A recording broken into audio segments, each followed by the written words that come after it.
ഏവർക്കും computer ഹാർഡ്വെയറിൻ്റെ online ക്ലാസ്സിലേക്ക് സ്വാഗതം.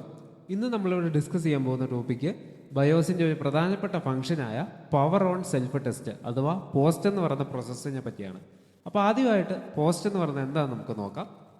A power on self test is a process performed by a firmware or software routines immediately after a computer is powered on.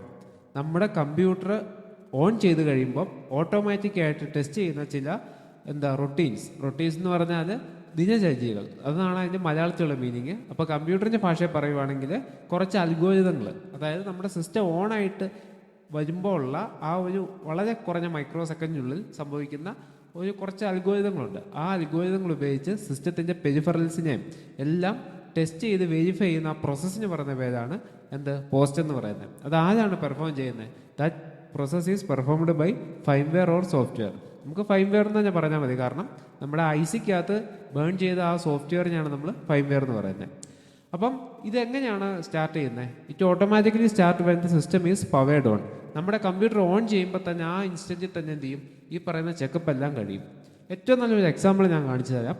നമ്മളൊക്കെ ബൈക്കിൻ്റെ display കണ്ടിട്ടുണ്ടായിരിക്കും. ഇപ്പോഴത്തെ ബൈക്കിൻ്റെ ഒക്കെ display നിങ്ങൾക്ക് അറിയാം, എല്ലാം ഡിജിറ്റൽ ടൈപ്പാണ്. എല്ലാം നിങ്ങൾ ഇഗ്നീഷൻ സ്വിച്ച് ജസ്റ്റ് നിങ്ങൾ കീ ഇട്ടിട്ട് ഓൺ ചെയ്യുമ്പോൾ നിങ്ങൾക്ക് അവിടെ കാണാൻ സാധിക്കും, അതിൻ്റെ എല്ലാ ഡിജിറ്റും കത്തി നിൽക്കുന്ന കാണാൻ പറ്റും. ഇപ്പം സ്പീഡാണെങ്കിൽ മാക്സിമം 199, അപ്പം 188 ആ 88 എന്നുള്ളത് കത്തി നിൽക്കും. അതുപോലെ അതിൻ്റെ ഗേജ്, ഡയല്, പിന്നെ അതിലുള്ള എന്തൊക്കെ പാരാമീറ്റർ ഉണ്ടോ അതെല്ലാം ജസ്റ്റ് ഒന്ന് കത്തിയിട്ട് കിട്ടും.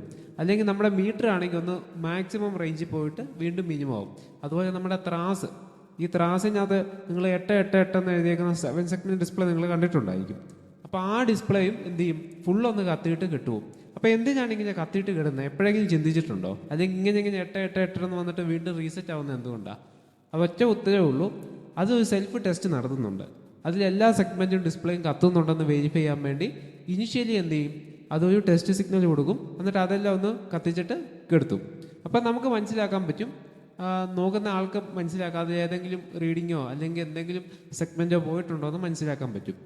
അപ്പോൾ ഏതൊരു ഡിവൈസ് പ്രവർത്തിക്കുമ്പോഴും എന്ത് ചെയ്യും? കുറച്ച് ഇനീഷ്യലായിട്ട് പ്രവർത്തിപ്പിക്കേണ്ട കുറച്ച് അത്യാവശ്യം ബേസിക് പ്രോഗ്രാംസ് ഉണ്ട്. അത് ബയോസിൽ സ്റ്റോർ ചെയ്ത് വെച്ചിട്ടുണ്ട്. അത് ഓട്ടോമാറ്റിക്കലി എക്സിക്യൂട്ട് ചെയ്തിട്ട് നമുക്കൊരു റിപ്പോർട്ട് തരും, എല്ലാം ഓക്കെ ആണോ എന്ന്.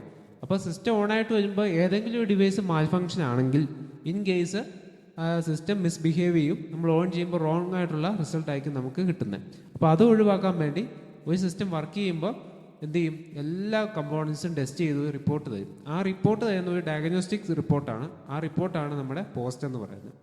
അപ്പോൾ ആ റിസൾട്ട് നമുക്ക് അനലൈസ് ചെയ്യാനൊക്കെ പറ്റും. അനലൈസ് ചെയ്തിട്ട് എന്ത് പ്രോബ്ലംസ് ആണ് പി സിക്കുള്ളതെന്നൊക്കെ നമുക്ക് കണ്ടുപിടിക്കാൻ പറ്റും. Okay, the result of post may be displayed on the panel. ഒന്നല്ലെങ്കിൽ അതിൻ്റെ പാനലിൽ ഡിസ്പ്ലേ ചെയ്യിപ്പിക്കാം. ഇപ്പോൾ കമ്പ്യൂട്ടർ മാത്രമല്ല, നമ്മുടെ മൊബൈലിലാണെങ്കിലും ഇടയ്ക്ക് എറർ കോഡുകൾ കാണാറില്ലേ എന്ന് പറഞ്ഞ പോലെ ഏതൊരു ഡിവൈസ് ആണെങ്കിലും, ഒരു മൈക്രോ പ്രോസസ്സറോ കൺട്രോളറോ ഉള്ള ഡിവൈസ് ആണെങ്കിലും അതിലെന്തെങ്കിലും എറർ സംഭവിക്കുവാണെങ്കിൽ അതിനുള്ള പ്രോഗ്രാം ചെയ്ത് വെച്ചിട്ടുണ്ടെങ്കിൽ തീർച്ചയായിട്ടും അത് അതിൻ്റെ പാനലിൽ ഡിസ്പ്ലേ ചെയ്ത് കാണിക്കും. ഇനി കമ്പ്യൂട്ടർ ആണെങ്കിൽ എന്ത് ചെയ്യും? ഇതുപോലെ നമുക്കൊരു വിൻഡോ കാണും, ആ വിൻഡോയിലായിരിക്കും ഡിസ്പ്ലേ ചെയ്ത് കാണിക്കുന്നത്.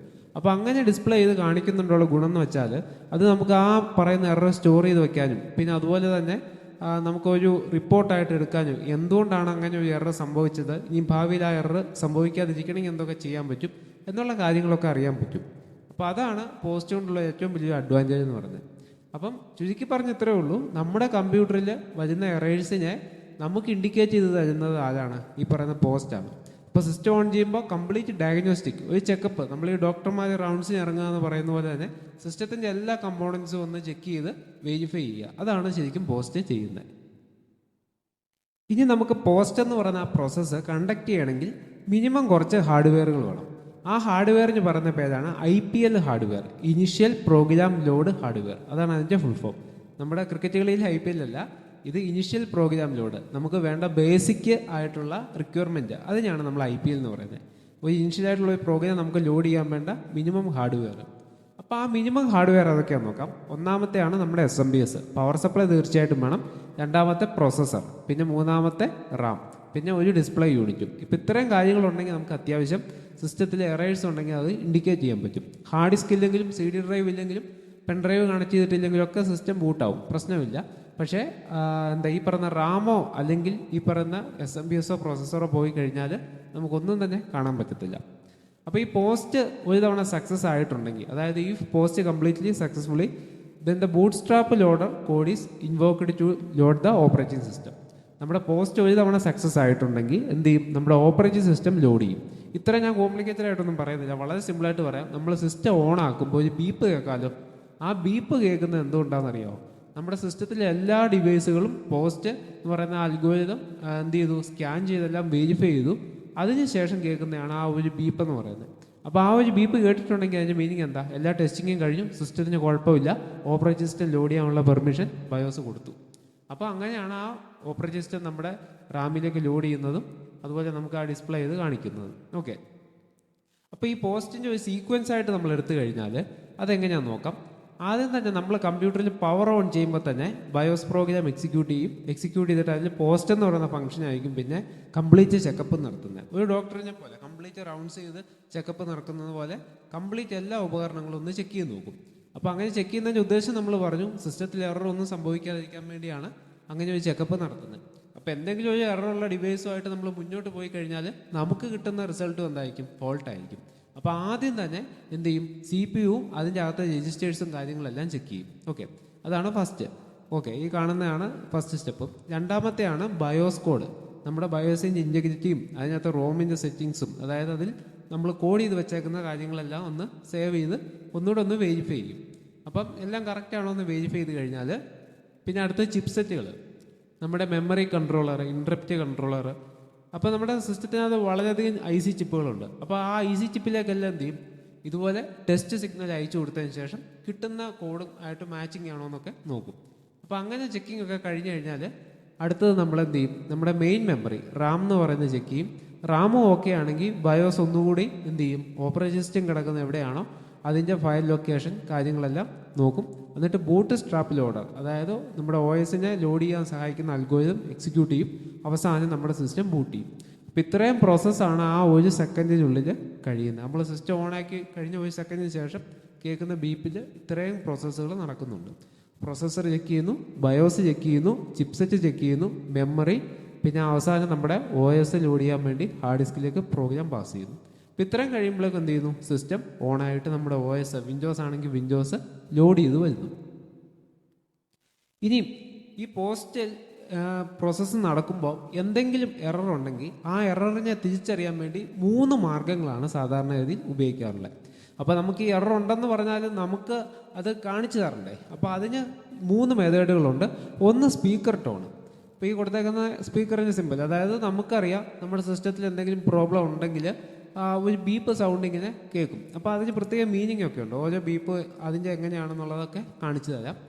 അപ്പോൾ അത് ശരിക്കും പറഞ്ഞാൽ നമുക്ക് കറക്റ്റായിട്ട് ഐഡൻറ്റിഫൈ ചെയ്യാൻ പറ്റും എന്തൊക്കെയാണ് സിസ്റ്റത്തിൽ എറർ ഉള്ളതെന്ന് കേട്ട് കഴിഞ്ഞ് മനസ്സിലാക്കാൻ പറ്റും. പിന്നെ രണ്ടാമത്തെയാണ് എറർ കോഡ് ഡിസ്പ്ലേ. അപ്പോൾ ചില സമയത്ത് ബീപ്പ് അയക്കത്തില്ല കേൾക്കുന്നത്, അതിന് പകരം എറർ 102 എന്ന് പറഞ്ഞ് ഒരു എറർ കാണിക്കും, അല്ലെങ്കിൽ 103. അപ്പോൾ ഓരോ സിസ്റ്റത്തിലും പ്രോഗ്രാം ചെയ്ത് വെച്ചിട്ടുണ്ട് ഏതൊക്കെ ടൈപ്പ് എറർ കാണിക്കണം, ഏതൊക്കെ ഇൻസ്റ്റൻ്റിൽ ഏതൊക്കെ കാണിക്കണം എന്ന് പറഞ്ഞു കൊടുത്തിട്ടുണ്ട്. അപ്പോൾ അതിനനുസരിച്ച് ഒന്നല്ലെങ്കിൽ എറർ കോഡായിട്ടായിരിക്കും ഡിസ്പ്ലേ ചെയ്യുന്നത്. അതുമല്ല കുറച്ചും കൂടെ അഡ്വാൻസ്ഡ് ആണെങ്കിൽ എന്ത് ചെയ്യും? നമ്മുടെ സിസ്റ്റത്തിൻ്റെ ഡിസ്പ്ലേയിൽ തന്നെ എന്ത് എററാന്നുള്ളത് എഴുതി വരും. ഇപ്പോൾ കീബോർഡിൽ എന്തെങ്കിലും പ്രോബ്ലം ഉണ്ടെങ്കിലോ അല്ലെങ്കിൽ ഈ പറയുന്ന പോലെ എന്തെങ്കിലും കാര്യങ്ങൾ അതിനകത്ത് സെറ്റ് ചെയ്ത് വെച്ച് റോങ് ആണെങ്കിലോ അതൊക്കെ നമുക്ക് ഇതുപോലെ ഒരു ഡിസ്പ്ലേയിൽ എഴുതി കാണിക്കും. അപ്പോൾ അതിൻ്റെ ഒരു സൊല്യൂഷനും കൂടെ അവർ പറഞ്ഞു തരും. അപ്പോൾ ഏറ്റവും കോൺഫിഡൻസ് ആണെങ്കിൽ മാത്രം, കോൺഫിഡൻസ് മീൻസ് അധികം കമ്പോണൻസ് ഒന്നും കേടായിട്ടില്ല, അത്യാവശ്യം ഡിസ്പ്ലേ ചെയ്ത് കാണിക്കാൻ ഒരു കേപ്പബിലിറ്റി ഉണ്ടെങ്കിൽ മൂന്നാമത്തെ ഓപ്ഷൻ ആയിരിക്കും സിസ്റ്റം സെലക്ട് ചെയ്യുന്നത്. ഇനി അതല്ല ഡിസ്പ്ലേ ചെയ്യാൻ പറ്റാത്തൊരു അവസ്ഥയാണെങ്കിൽ രണ്ടാമത്തെ ഓപ്ഷൻ ആയിരിക്കും. ഏറ്റവും ബേസിക് ആയിട്ടുള്ളതാണ് സൗണ്ട്, ഓർത്തോണം. അപ്പോൾ ഫസ്റ്റ് സ്പീക്കർ ടോണ്, അത് കഴിഞ്ഞിട്ട് എറർ കോഡ്, പിന്നെ മെസ്സേജ് ഡിസ്പ്ലേ. ഇപ്പോൾ ഈ 3 കാര്യങ്ങൾ വഴിയാണ് സിസ്റ്റം നമ്മളെ അറിയിക്കുന്നത് സിസ്റ്റത്തിന് എന്താണ് പ്രോബ്ലം എന്നുള്ളത്. അപ്പം ഈ പോസ്റ്റ് ഉള്ളതുകൊണ്ടാണ് ഇതെല്ലാം നടക്കുന്നത്. അപ്പോൾ ആ ഡയഗ്നോസ്റ്റിക്സ് ഇല്ല എന്നെങ്കിൽ എന്ത് സംഭവിച്ചാൽ ആ എററോട് കൂടി തന്നെ സിസ്റ്റം വർക്ക് ചെയ്യും. അപ്പോൾ നമുക്ക് കിട്ടുന്ന റിസൾട്ടും റോങ് ആയിരിക്കും. ഇനി അടുത്തതായിട്ട് നമ്മളൊരു സ്പീക്കർ ടോൺ കേട്ട് കഴിഞ്ഞാൽ സിസ്റ്റത്തിൻ്റെ പ്രോബ്ലം എങ്ങനെയാണ് ഐഡൻറ്റിഫൈ ചെയ്യുന്നത് ആ ഒരു മെത്തേഡാണ് പറയാൻ പോകുന്നത്. അപ്പോൾ നമ്മൾ സിസ്റ്റം ഓൺ ചെയ്ത് കഴിയുമ്പോഴേക്കും ഒരു ബീപ്പ് സൗണ്ടും കേൾക്കുന്നില്ല, ഡിസ്പ്ലേയും ഇല്ല. അപ്പോൾ നമ്മൾ ആദ്യം ചെക്ക് ചെയ്യേണ്ടത് സിസ്റ്റത്തിലേക്കുള്ള പവർ സപ്ലൈ കറക്റ്റ് ആണോ നോക്കണം. അതായത് SMPS കറക്റ്റായിട്ടാണോ കണക്ട് ചെയ്തേക്കുന്നത്, അതുപോലെ തന്നെ IPL hardware initial program load, നമുക്ക് വേണ്ട പ്രോസസ്സറും മെമ്മറിയും ഒക്കെ കറക്റ്റായിട്ടാണോ വർക്ക് ചെയ്യുന്നതെന്ന് നോക്കണം. അപ്പോൾ പ്രോസസ്സറിന് എന്തെങ്കിലും പ്രോബ്ലം ഉണ്ടെങ്കിലും നമുക്ക് ബീപ്പ് സൗണ്ട് കേൾക്കത്തില്ല. അതുപോലെ തന്നെ ഈ പവർ സപ്ലൈക്ക് പ്രോബ്ലം ഉണ്ടെങ്കിലും ബീപ്പ് സൗണ്ട് കേൾക്കത്തില്ല. കാരണം അത് രണ്ടും വളരെ ഇമ്പോർട്ടൻ്റ് ആണ്, നോക്കണം. അപ്പം പവർ സപ്ലൈക്ക് കേടുവരാൻ സാധാരണ ഇതിലുള്ള കാര്യം എന്ന് വെച്ചാൽ SMPSനകത്തെ കപ്പാസിറ്ററോ അല്ലെങ്കിൽ അതിനകത്തെ ട്രാൻസിസ്റ്ററോ ഒക്കെ പോകുന്നതുകൊണ്ടാണ് ഈ പറയുന്ന പവർ സപ്ലൈക്ക് കംപ്ലൈൻറ്റ് വരുന്നത്. അപ്പോൾ അത് ചെക്ക് ചെയ്യാനൊരു മെത്തേഡുണ്ട്. നമ്മുടെ SMPSൻ്റെ ഗ്രീൻ വയറും അതുപോലെ ബ്ലാക്ക് വയറും കൂടെ ഷോർട്ടാക്കി നോക്കുവാണെങ്കിൽ SMPSൻ്റെ ഫാൻ കറങ്ങുന്നുണ്ടെങ്കിൽ ഓക്കെയാണ്, അല്ലെങ്കിൽ SMPS പോയതാണ്. അടുത്താണ് വൺ ഷോർട്ട് ബീപ്പ്. നമ്മുടെ സിസ്റ്റം ഓൺ ചെയ്യുമ്പോഴേക്കും ഒരു ഷോർട്ടായിട്ടുള്ള ഒരു ബീപ്പ് കേൾക്കുവാണെങ്കിൽ സിസ്റ്റത്തിലെ എല്ലാ ഡിവൈസുകളും കറക്റ്റാണ്, പ്രോബ്ലംസ് ഒന്നുമില്ല. അതായത് ജസ്റ്റ് ഇങ്ങനെ ഒരു സൗണ്ട്, വൺ ബീപ്പ് മാത്രം. അപ്പോൾ അങ്ങനെ കേട്ടിട്ടുണ്ടെങ്കിൽ നമ്മുടെ സിസ്റ്റം നോർമലായിട്ട് വർക്ക് ചെയ്യും. അടുത്തത് one long and two short. അത് ഞാൻ കേൾപ്പിച്ചു തരാം.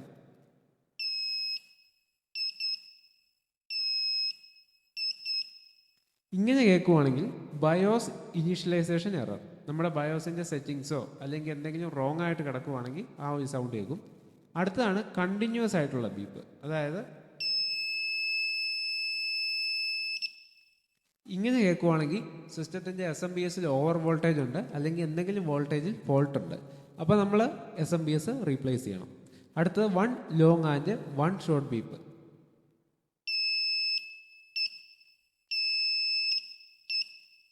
ഇതുപോലത്തെ സൗണ്ടാണ് കേൾക്കുന്നെങ്കിൽ മദർ ബോർഡിനായിരിക്കും കംപ്ലൈൻറ്റ്. അതായത് മദർ ബോർഡിൻ്റെ ചിപ്പ് സെറ്റിനൊക്കെ പ്രശ്നം വരുമ്പോഴാണ് അങ്ങനെ സൗണ്ട് കേൾക്കുന്നത്. ഇനി അടുത്തത് one long and two short.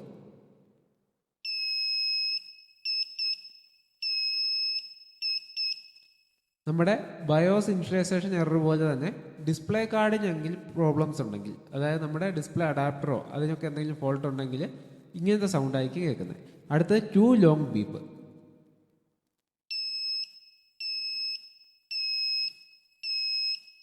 ഈ സൗണ്ട് ഇൻഡിക്കേറ്റ് ചെയ്യുന്നത് റാമിൻ്റെ ലൂസ് കണക്ഷനാണ്. അതായത് നമ്മുടെ മെയിൻ മെമ്മറി ലൂസ് ആണെങ്കിലും അതിനകത്ത് എന്തെങ്കിലും മോയിസ്ചറോ ഡയറക്റ്റോ കയറി ഇരിപ്പുണ്ടെങ്കിലും അതുപോലത്തെ സൗണ്ട് കേൾക്കും.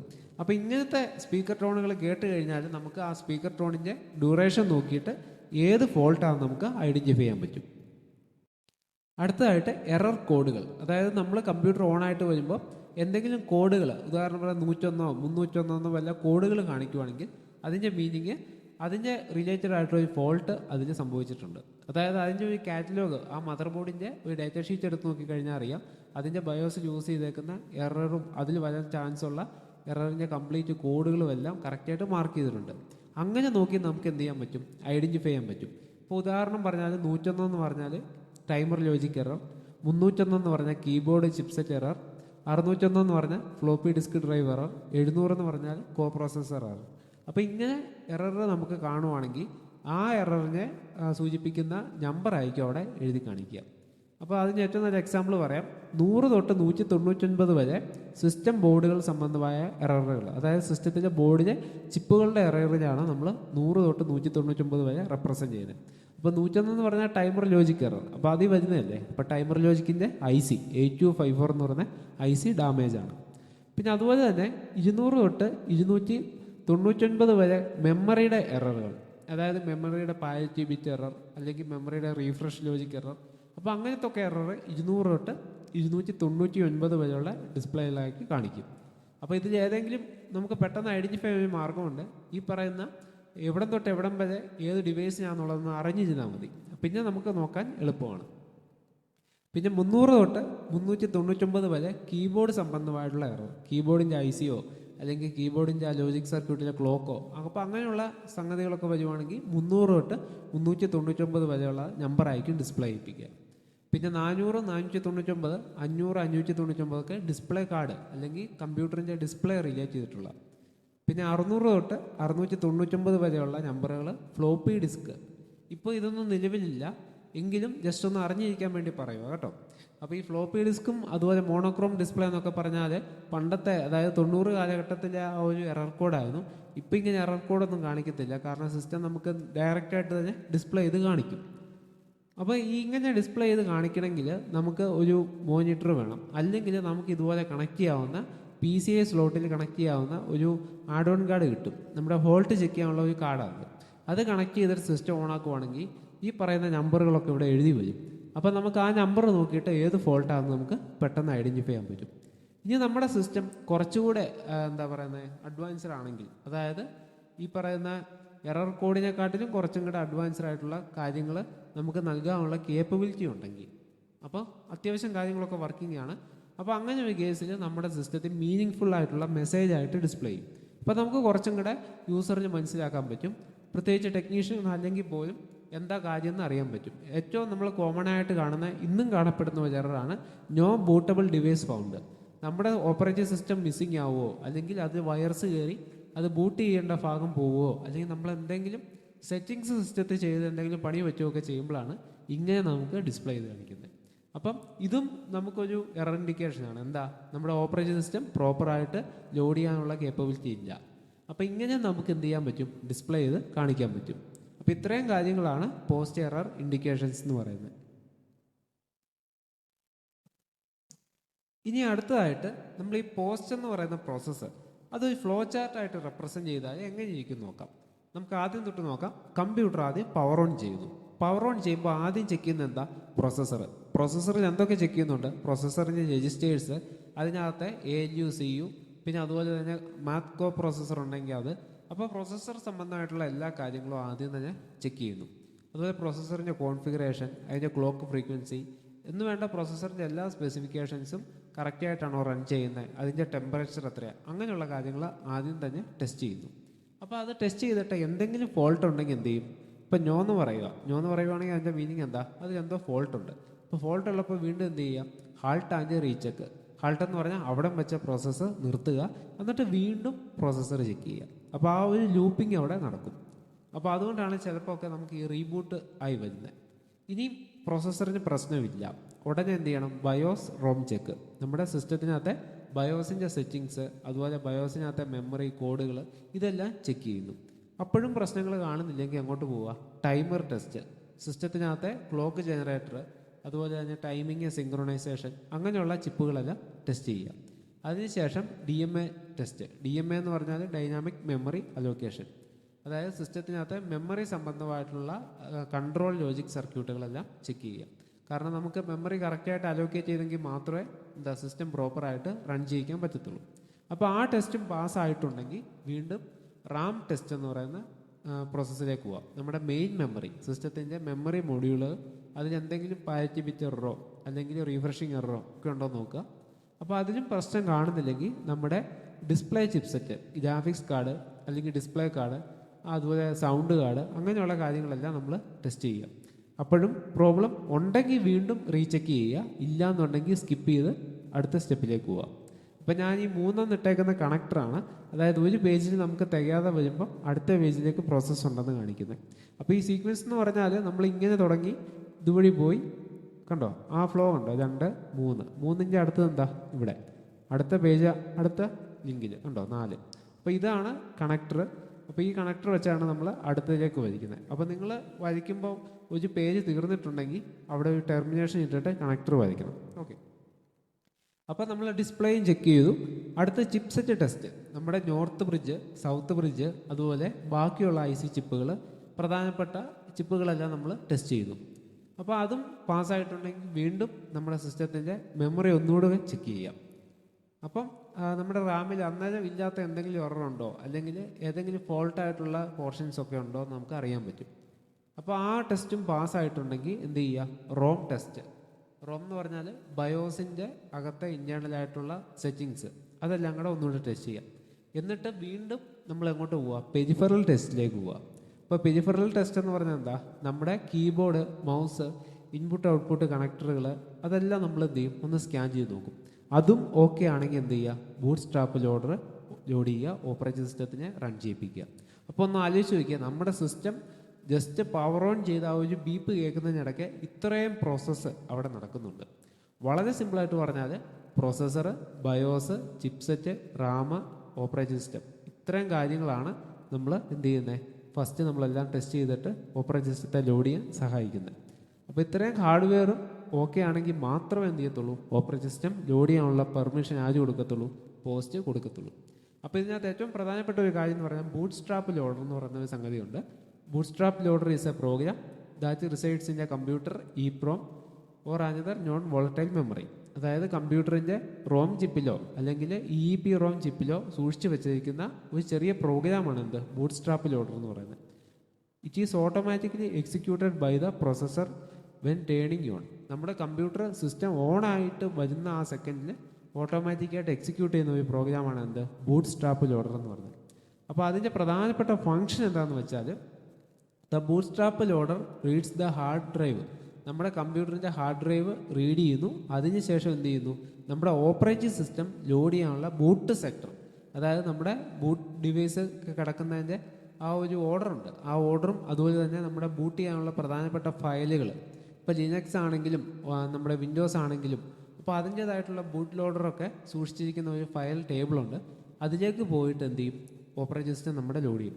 വളരെ സിമ്പിളായിട്ട് പറഞ്ഞാൽ നമ്മുടെ ഓപ്പറേറ്റിംഗ് സിസ്റ്റത്തെ റാമിലേക്ക് കടത്തിവിടാൻ സഹായിക്കുന്ന ഒരു പ്രോഗ്രാമാണ് എന്ത് ഈ പറയുന്ന ബൂട്ട് സ്ട്രാപ്പ് ലോഡർ എന്ന് പറയുന്നത്.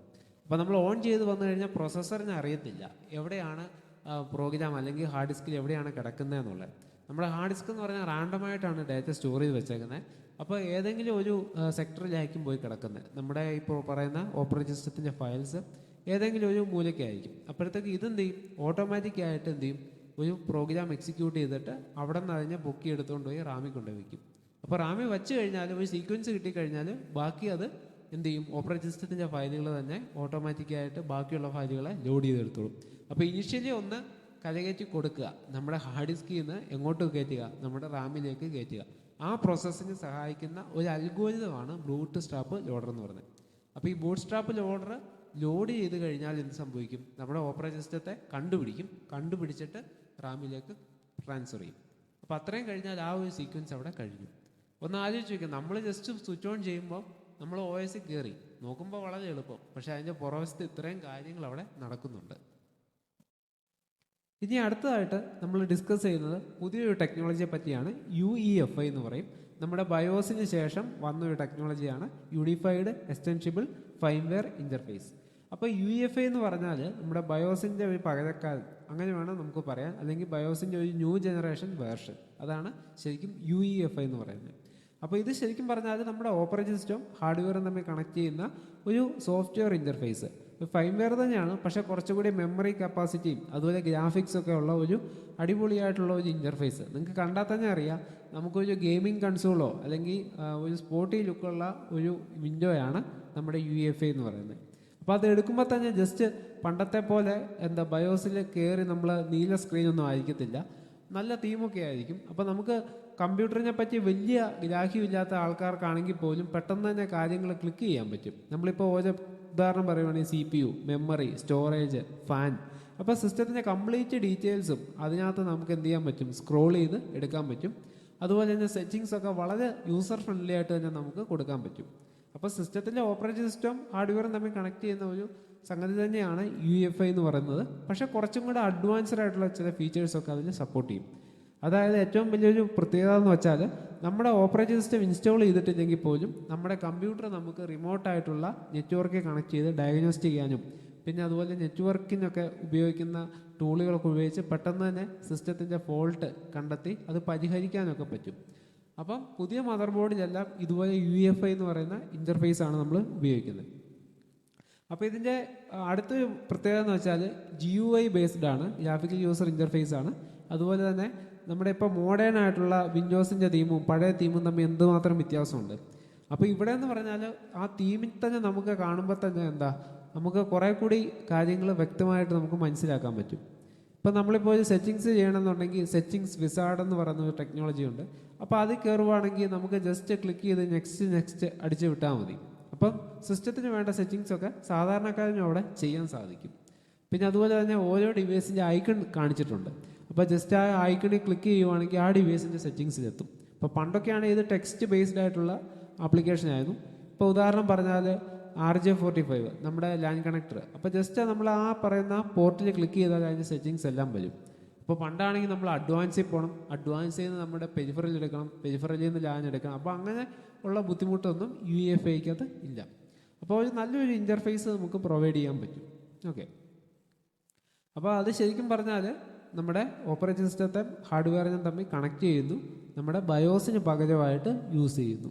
ഓക്കെ, ഇനി അതിൽ എടുത്തു പറയേണ്ട അതിൻ്റെ പ്രധാനപ്പെട്ട അഡ്വാൻറ്റേജുകൾ എന്തൊക്കെയാണെന്ന് നോക്കാം. ഒന്നാമത്തെ അഡ്വാൻറ്റേജ് ആണ് ability to use large hard disk partitions.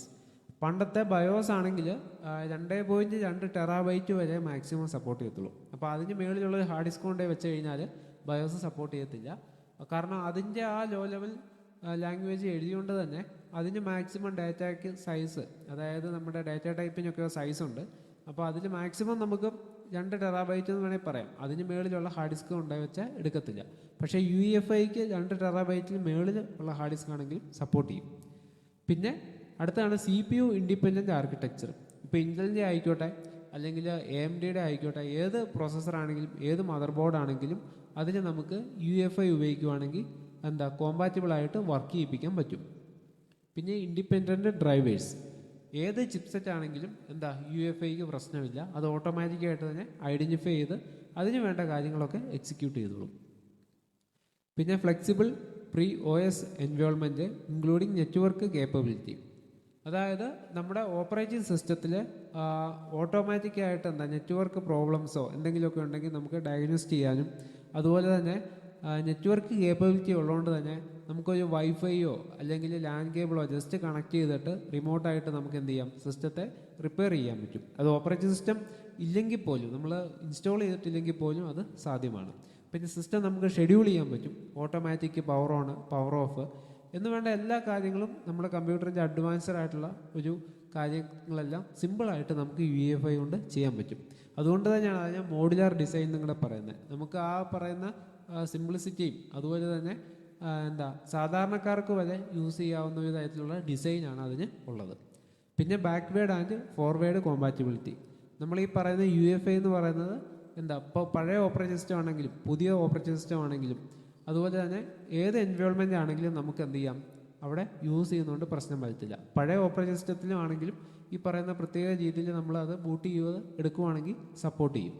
അപ്പോൾ നമ്മൾ ഒറ്റ കാര്യം ഓർത്താൽ മതി, നമ്മുടെ ഓപ്പറേറ്റിംഗ് സിസ്റ്റം നമ്മൾ റൈറ്റ് ചെയ്യാൻ നേരത്തെ UEFI സപ്പോർട്ട് ചെയ്ത് എനേബിൾ ആക്കി ഇട്ടുവാണെങ്കിൽ ആ രീതിയിൽ അത് ബൂട്ട് ചെയ്ത് കയറിക്കുള്ളൂ. അപ്പോൾ നമ്മൾ ബയോസ് എന്താണെന്നും അതുപോലെ തന്നെ ഏറ്റവും ലേറ്റസ്റ്റ് ആയിട്ടുള്ള ടെക്നോളജിയായ UEFI എന്താണെന്നും നമ്മൾ ഡീറ്റെയിൽ ആയിട്ട് നോക്കി. ഇനി നമുക്ക് പഠിക്കാനുള്ള ഡിഫറെൻറ്റ് ടൈപ്സ് ഓഫ് മെമ്മറീസ് ആണ്. അതായത് പ്രൈമറി മെമ്മറി, സെക്കൻഡറി മെമ്മറി, അതിൻ്റെ അകത്ത് വരുന്ന വിവിധ തരത്തിലുള്ള മെമ്മറി മൊഡ്യൂളുകൾ, അങ്ങനെയുള്ള കാര്യങ്ങളാണ് ഇനി നമുക്ക് ഡിസ്കസ് ചെയ്യാനുള്ളത്.